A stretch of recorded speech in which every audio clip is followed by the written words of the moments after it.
નમસ્કાર દર્શક મિત્રો, સ્વાગત છે તમારું ગુજરાત માહિતી યુટ્યુબ ચેનલમાં। આજના તાજા અને મહત્વના આપ સૌનો ઉપયોગી એવા 20 મોટા સમાચાર વિશે આ વિડીયોમાં વાત કરીશું, તો છેલ્લે સુધી જોતા રહેજો। આજના સૌથી પહેલા સમાચાર વિશે વાત કરીએ તો જમ્મુ કાશ્મીરમાં 175 શંકાસ્પદ આતંકીઓની ધરપકડ કરાઈ, હથિયારોનો ભંડાર જપ્ત કરાયો। જમ્મુ કાશ્મીરના પહલગામમાં આતંકી હુમલા પછી ભારત અને પાકિસ્તાન વચ્ચે તણાવ વધી ગયો છે। આવા સમયે પાકિસ્તાની સૈન્યએ સતત ત્રીજા દિવસે એલઓસી પર ગોળીબાર શરૂ રાખ્યો હતો। બીજી બાજુ પહેલગામ હુમલા પછી જમ્મુ કાશ્મીરમાં જોખમ હજુ પણ ઘટ્યું નથી। ગુપ્તચર એજન્સીઓએ કેન્દ્રશાસિત પ્રદેશમાં પ્રવાસન સ્થળો પર વધુ એક હુમલાનું આતંકીઓનું કાવતરું હોવાની આશંકા વ્યક્ત કરી છે। આવા સમયે સુરક્ષા દળોએ વધુ 4 આતંકીના ઘર તોડી પાડ્યા હતા અને 175 શંકાસ્પદ આતંકીઓની અટકાયત કરી હતી, તેમજ હથિયારોનો ભંડાર પણ જપ્ત કરાયો છે। ગુજરાતમાં સરકારી કચેરીઓનો સમય 9:30 થી લઈને 5:10 સુધી કરવા ભલામણ। ગુજરાત એડમિનિસ્ટ્રેટિવ રિફોર્મર્સ કમિશન દ્વારા શૈક્ષણિક સંસ્થા સિવાયની ઓફિસોનો સમય 9:30 થી સાંજે 5:10 સુધીનો કરવાની ભલામણ કરવામાં આવી છે। આ ઉપરાંત સિનિયર સિટીઝન ચાર્ટર પણ લાગુ કરવાની ભલામણ કરાય છે। સિનિયર સિટીઝન ચાર્ટર હેઠળ કોઈપણ સેવા કેટલા સમયમાં આપવાની એ નક્કી કરવામાં આવશે અને એ સેવા આપવાની જવાબદારી કયા કર્મચારીની રહેશે એ પણ નક્કી કરવામાં આવશે। જોકે નક્કી કરેલા સમયમાં સરકારી કર્મચારી સેવા નહીં આપી શકે તો તેનો પગાર કાપવામાં આવશે। ખેડૂતોને સ્માર્ટફોન ખરીદવા માટે 6,000 રૂપિયા સહાય, આઈ ખેડૂત પોર્ટલ પર ફોર્મ ભરવાના શરૂ। સ્માર્ટફોન ખરીદવા માટે ગુજરાત સરકાર દ્વારા ખેડૂતોને સહાય આપવામાં આવે છે।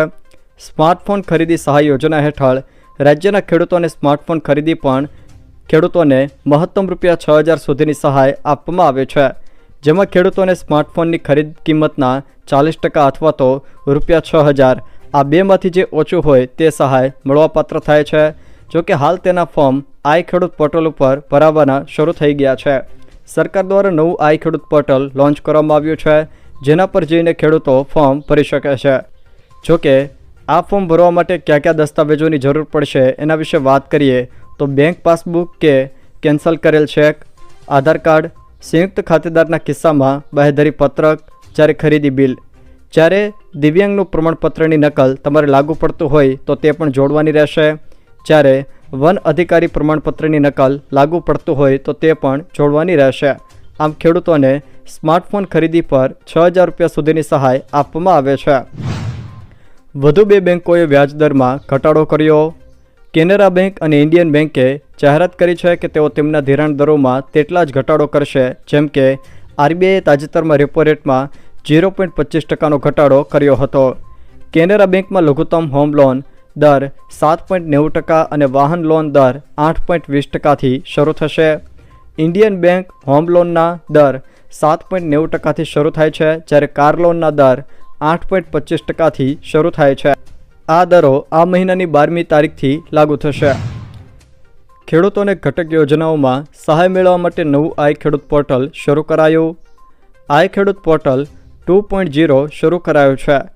ખેતીવાડી યોજનાઓમાં 49 જેટલા ઘટકોમાં સહાય મેળવવા માટે 15 મે સુધી ફોર્મ ભરી શકાશે, જ્યારે બાગાયતી યોજનાઓ માટે 47 જેટલા ઘટકોમાં સહાય મેળવવા માટે ખેડૂતો 31 મે સુધી અરજી કરી શકશે। આઈ ખેડૂત પોર્ટલ પર ઓનલાઈન અરજી કરવાની રહેશે। અરજી કરતાં પહેલાં ખેડૂતોએ પોર્ટલ પર નોંધણી કરાવવી આવશ્યક છે। જોકે અરજી સાથે જરૂરી દસ્તાવેજો અપલોડ કરવાના રહેશે। અરજી કન્ફર્મ થયા બાદ તેની પ્રિન્ટ કાઢીને રાખવાની રહેશે। જોકે સરકાર દ્વારા આ વખતે ખેડૂતો માટે આઈ ખેડૂત પોર્ટલમાં નવી સિસ્ટમ દાખવવામાં આવી છે। પહેલાં એવું હતું કે ખેડૂતો વહેલા તે પહેલાંના ધોરણે ફોર્મ ભરી શકતા હતા। જે તે ટાર્ગેટ હોય તે ટાર્ગેટ પૂરો થતાં જ વેબસાઇટ આપોઆપ બંધ થઈ જતી હતી અને ખેડૂતો ફોર્મ ભરી શકતા ન હતા। પરંતુ હવે આ વખતે ડ્રો સિસ્ટમ અપનાવવામાં આવી છે, એટલે કે છેલ્લી તારીખ સુધી ખેડૂતો ફોર્મ ભરી શકશે અને ત્યારબાદ ડ્રો પદ્ધતિથી જે ખેડૂતોના નામ આવશે તેઓને સહાય આપવામાં આવશે। ઈપીએફઓના ખાતાધારકો માટે સારા સમાચાર। ઈપીએફઓએ ખાતાધારકોને તેમના પીએફ ખાતાને સરળતાથી ટ્રાન્સફર કરવા માટે એક મહત્વપૂર્ણ નિર્ણય લીધો છે। કહ્યું છે કે તે 13 સંશોધિત સોફ્ટવેર કાર્યક્ષમતા ઉપલબ્ધ કરાવી રહ્યું છે, જેનો અર્થ એ છે કે પહેલાંની જેમ બંને કંપનીઓને જૂની કંપનીઓમાંથી નવી કંપનીમાં ખાતા ટ્રાન્સફર માટે મંજૂરી આપવાની જરૂર નથી. સ્પષ્ટ કરવામાં આવે છે કે જૂની કંપની દ્વારા મંજૂરી મળ્યા પછી તે આપમેળે વર્તમાન કંપનીના ખાતામાં ટ્રાન્સફર થઈ જશે. રાશન કાર્ડના KYC માટે 30 એપ્રિલ છેલ્લી તક, ત્યારબાદ ઝટકો મળી શકે છે. સરકારે રાજ્યના તમામ રાશન કાર્ડ ધારકોને ફરજિયાત KYC કરવા માટે તાકીદ કરીને નિર્ણય કર્યો છે, જેમાં જે રેશન કાર્ડ ધારકોએ હજી સુધી પોતાની KYC કામગીરી પૂરી નથી કરી તેવા કાર્ડ ધારકોને મોટો ઝટકો લાગી શકે છે. KYC માટે છેલ્લી તારીખ 30 એપ્રિલ આપવામાં આવી છે, જેમાં KYC કામગીરી ન કરનારને રેશન ધારકોને જથ્થો મળવાપાત્ર રહેશે નહીં તેવું ફરમાન મામલતદાર દ્વારા જાહેર કરાયું છે.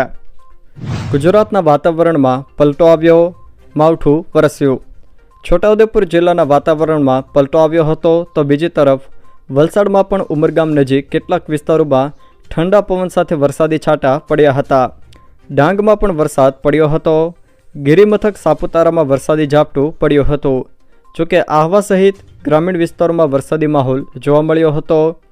ગોંડલમાં અસહ્ય બફારા અને ગરમી વચ્ચે અચાનક વરસાદ વરસ્યો હતો. કમોસમી વરસાદના કારણે ખેડૂતો ચિંતાતુર બન્યા છે. ગણેશ જાડેજા અને અલ્પેશ કથિરિયા આવ્યા સામસામે. ગોંડલ વિવાદમાં હવે સોશિયલ મીડિયાનો ભરપૂર ઉપયોગ થઈ રહ્યો છે. સોશિયલ મીડિયા પર ગણેશ જાડેજા અને અલ્પેશ કથિરિયાએ સામસામે પોસ્ટ કરી હતી, જેમાં અલ્પેશ કથિરિયાએ કહ્યું હતું કે હું 27 એપ્રિલે ગોંડલ આવી રહ્યો છું, મારા સ્વાગતની તૈયારી કરજો.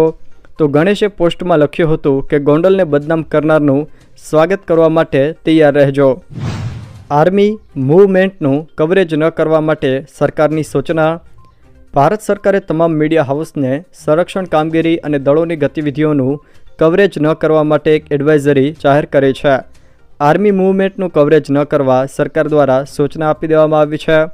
પાકિસ્તાની સેનાએ ગઈકાલ બાદ આજે વહેલી સવારે પણ નિયંત્રણ રેખા પર ભારતીય ચોકીઓ પર ગોળીબાર કર્યો હતો. ભારતીય સેનાએ પણ આનો જવાબ આપ્યો હતો. અંબાલાલ પટેલની નવી આગાહી. અંબાલાલ પટેલ અનુસાર આજથી ગુજરાતમાં આકરી ગરમીનો નવો રાઉન્ડ શરૂ થશે. એ દરમિયાન મધ્ય ગુજરાતમાં તાપમાન 45 ડિગ્રી સુધી પહોંચી શકે છે. અમદાવાદ અને ગાંધીનગરમાં 43 ડિગ્રી સુધી ગરમી પડી શકે છે. આ સાથે તેમણે કહ્યું કે 30 એપ્રિલથી 5 મે સુધી ગરમીમાં વધઘટ રહી શકે છે. મે મહિનાની શરૂઆતમાં જ પ્રિમોન્સૂન એક્ટિવિટી શરૂ થઈ જશે. બાળકોના સ્વાસ્થ્ય ઉપર ગંભીર આડઅસર થતી હોવાથી સરકારે 4 વર્ષથી નાના બાળકો માટેની 4 કપ સિરપ પર પ્રતિબંધ લગાવ્યો. ભારત સરકારે 4 વર્ષથી નાના બાળકો માટે ખાસ વપરાતી કપ સિરપના ઘટકોમાં ક્લોરોફેનેરામાઇન, માલિટી અને ફેનિલેફરાઇન હાઇડ્રોક્લોરાઇડના ઘટકો હોય તો તેનો ઉપયોગ 4 વર્ષથી નાની વયના બાળકો માટે ન કરવાની સૂચના આપવામાં આવી છે. આ દવાઓમાં ગ્લેનમાર્ક કંપનીની એસ્કોરિલ ફ્લુરોડ્રોપ અને ગ્લેક્સોસ્મિથ ફ્લાઇનની આઇમિનિક તેમજ સુવેન્ટ્સ હેલ્થકેરની મેક્સ્ટાનો સમાવેશ થાય છે.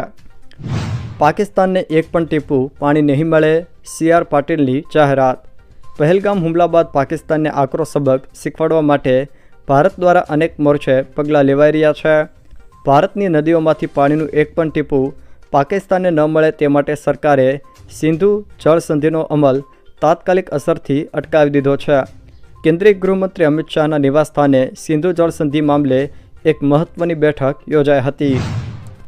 હવે સચિવાલય સુધી દોડશે મેટ્રો ટ્રેન. 27 એપ્રિલ 2025થી અમદાવાદ ગાંધીનગરના 7 નવા સ્ટેશનો પર મેટ્રો સેવા શરૂ થશે, જેમાં Koteshwar road, Vishwakarma college, Tapovan circle, Narmada canal, Koba circle, sector 10 અને સચિવાલય વગેરે સ્ટેશનોનો સમાવેશ થશે. પાણીની તંગીથી દયનીય સ્થિતિ. વલસાડના કપરાડા તાલુકાના ખડકવાળ ગામના લોકો પાણી માટે વલખા મારી રહ્યા છે. પાણીની તંગીથી ખડકવાળ ગામની દયનીય સ્થિતિ સર્જાય છે. 40 ડિગ્રી તાપમાનમાં મહિલાઓ અને બાળકોને 7 ફૂટ ઊંડા ખાડામાંથી પાણી ભરવું પડે છે. ગામમાં એકમાત્ર બોરવેલ છે જે સૂકો પડ્યો છે.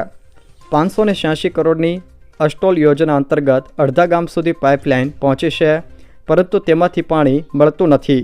બાકીના વિસ્તારમાં હજુ પાઇપલાઇન પહોંચી નથી. આજથી મોટી આગાહી, વાવાઝોડું આવશે. IMDએ આગાહી કરી છે તે અનુસાર આજથી 30 એપ્રિલ દરમિયાન પૂર્વ ભારત, પૂર્વ MP અને મહારાષ્ટ્રના વિદર્ભ તેમજ છત્તીસગઢ અને પૂર્વ યુપીમાં વાવાઝોડું આવી શકે છે. એ દરમિયાન વીજળી અને 60 કિલોમીટર પ્રતિ કલાકની ઝડપે પવન પણ ફૂંકાઈ શકે છે. આજે પશ્ચિમ બંગાળ અને સિક્કિમમાં 28 એપ્રિલ સુધીમાં, બિહારમાં અને 28થી 29 એપ્રિલે ઝારખંડમાં વાવાઝોડું આવી શકે છે. જોકે આવતીકાલ સુધીમાં ઓડિશા અને પૂર્વી MPમાં કરા સાથે વરસાદ પડી શકે તેવું પણ ભારતીય હવામાન ખાતા દ્વારા જણાવવામાં આવ્યું છે. જો દર્શક મિત્રો આ વિડીયો તમને પસંદ આવ્યો હોય તો વિડીયોને લાઇક કરો, તમારા મિત્રો સાથે શેર કરો અને જો તમે અમારી ચેનલમાં નવા હોવ તો ચેનલને સબસ્ક્રાઈબ જરૂર કરજો જેથી મારા આવનારા તમામ વિડીયોની માહિતી તમારા સુધી પહોંચી શકે.